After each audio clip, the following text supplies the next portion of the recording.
to my film and TV channel. You all stay safe and well. I've got an American medieval black comedy today. I like medieval stuff, don't you? I do enjoy it. Serious and non-serious. I don't mind some cracking ones, of course. What do you call Peter the Great? It's not medieval, is it? But I like these historical things.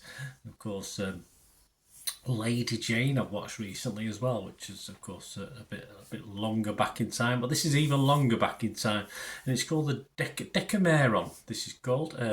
This review is being done on the 28th of July 2024. This is created by Kathleen Jordan. 8 episodes, almost an hour an episode, so it is quite long, but it's inspired by the 14th century Italian short story collection, the Decameron by Giovanni Boccaccio. And the series released on Netflix, so you can catch up on this on Netflix. It's released on the 25th of July 2024. What's it about? Well, it's 1948. Even that's long ago. It's 1348 as the Black Death ravages Florence. I've been there. There wasn't any Black Death when I was there.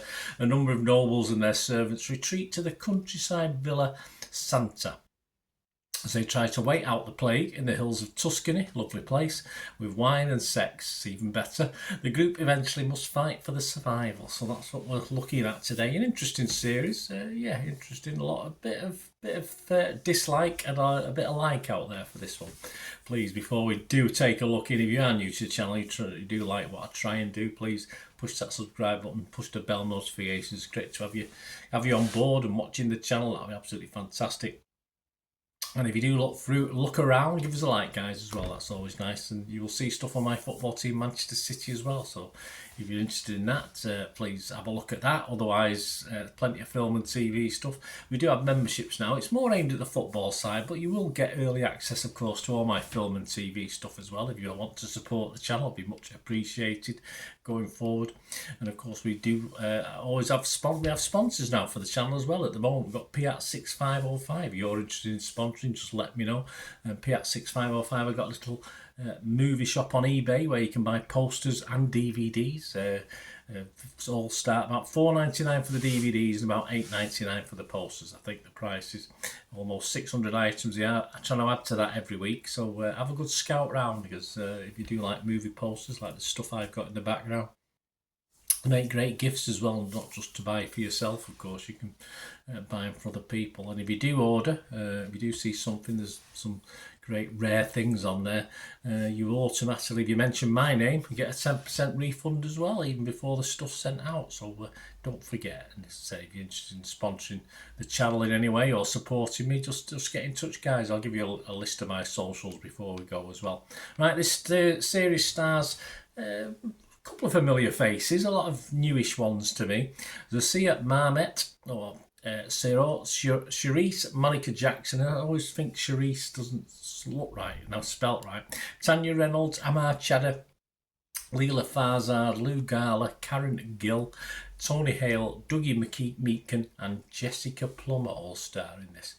Yes, perhaps 8 episodes. My little thoughts on it is a little bit too much for what we get. Certainly at almost an hour a pop. One or two things do drag just a little bit and gets a little bit repetitive. But the thing is, it's all about the characters, isn't it, in these sort of things? Whether you can invest in them in a good way or invest in them in a bad way, it doesn't matter as long as you invest in them. And it's all about the characters. And yeah, there are some okay characters in this, and the comedy does work from time to time. 1 or 2 of the characters are quite funny anyway. But it's not all one-liners to make you laugh. It's just looking at it, really. It's just physical comedy and what's going on screen. The only weak link probably is a younger actor comes into it later on in the series who isn't very good, in fairness, but I'm sure they could have found someone a little bit better at acting. But hey, it's only a week thing. I won't name and shame him. It's not his fault. He's done his best. Simple as that. And it is a mixed bag though. Sometimes it works. Other times it seems to lose its way a little bit.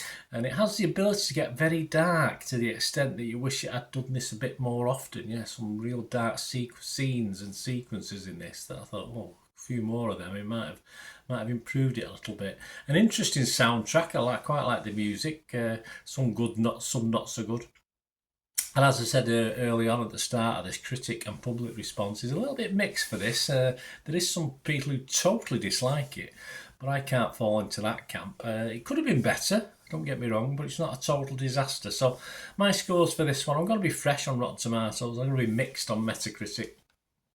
And I will just give it my watchable score, because it was watchable for me, and I won't heartily recommend it, but if you like this style of thing, watch the first episode. If you enjoy it, then carry on regardless. That's what I'm sure you do anyway, but it gives you a feel and a vibe for what you're going to get. Other scores, well, on Rotten Tomatoes, 5.8 out of 10, so okay, not bad. 66% positivity. That's just 29 critics, so 19 were fresh, and there was 10 rotten, so a big chunk of rotten. Metacritic, yeah, a little bit better. 66% positivity, 12 were positive, 6 were mixed, like me, but three were negative, so there are some people who didn't like it. Rotten Tomatoes audience were okay on it. That's 62% positivity. And it was actually 6.2 on IMDB, but another couple of hundred scores and reviews have been left since I first looked at this a couple of days ago. And now it's 1,100 scores and reviews. It's getting just 5.9, so just 0.1 below that 6 out of 10 I like to see. So not a disaster, but it's okay. It's not one of the best of these historical things, but I thought it was enjoyable for a good afternoon watch. It's not one I'd say Saturday night, get your beers and get your popcorn, but certainly a nice afternoon watch from time to time. As I said, the darkness in it had been a bit more evolved. We might have moved it into that late night slot if you like, but certainly okay. Let me know what you think, guys. Anyway, if you get to watch this, it'd be great to hear your views. And on screen you would have seen some socials there, so you can contact me through any of those. Either about this film or anything to do with film and TV, or if you say you just want to support the channel in some way, give us a shout and we can have a chat and see what we can do for each other. Thanks for watching, guys. Until we meet again, only ever ask one thing, don't we? Please stay safe, everyone. Bye for now.